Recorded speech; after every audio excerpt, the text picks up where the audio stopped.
Hello, everybody. Welcome back to another episode of 5 Minute Gaming News, the show that may or may not be 5 minutes. Today in the news, the future is not looking so bright for Halo. As if the TV show was but a harbinger of things to come, the Haloverse is in a rough state at the moment. And you know it's going to get worse when this week, Microsoft, who laid off 10,000 employees, including some folks over at 343 Studios, resulting in a flurry of new information about Halo from the devs. And we got a lot. Everything from complaints by former staff to major players leaving to Halo being potentially moved to another dev. Patrick Wren, former senior multiplayer designer on Halo Infinite and now working at Respawn on Jedi Survivor, was one such former employee who criticized the incompetent leadership at the top. The layoffs at 343 shouldn't have happened, and Halo Infinite should be in a better state, he said on Twitter. The reason for both of those things is incompetent leadership up top during Halo Infinite development,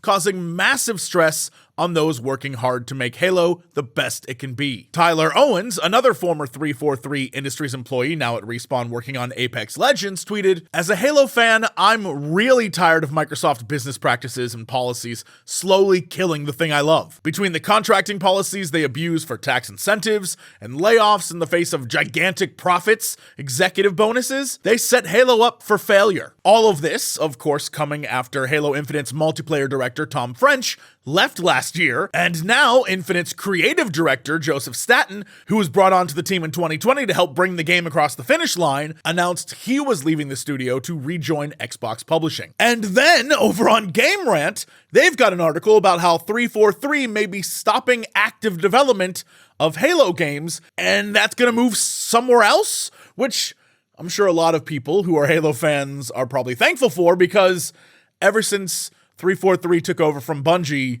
I think we can all agree it hasn't been the same. But a report from the historically reliable Halo leaker Bathrobe Spartan claims that Microsoft's recent mass layoffs are part of a major shift at 343 Industries. 343, no longer seeing single-player content as financially viable and already shopping multiplayer content efforts to partner studios, will no longer serve as the primary developer for Halo. Instead, 343 will serve as an overseer for the franchise, with projects handed off to third-party partners to create. So that may be good, but it may be bad. 343 is still overseeing everything. They're just handing off the work to third-party partners that want to work with Halo. The question becomes, what third-party partners are going to want to work with this franchise? Does Halo still have the oomph that it used to? And more importantly, with 343 still overseeing everything, will anything really be different?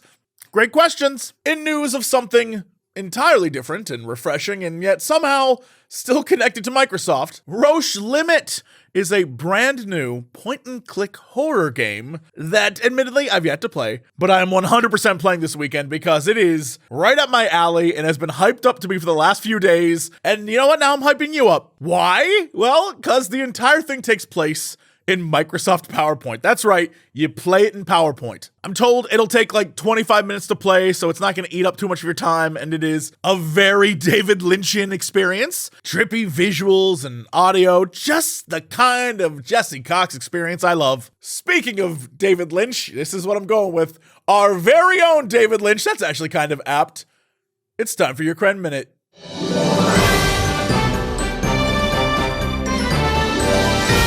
Hello, everybody. How's it going? It's me, Crendor, and welcome back to the Cren Minute, my once-a-week segment where I get to talk about whatever I want for a minute.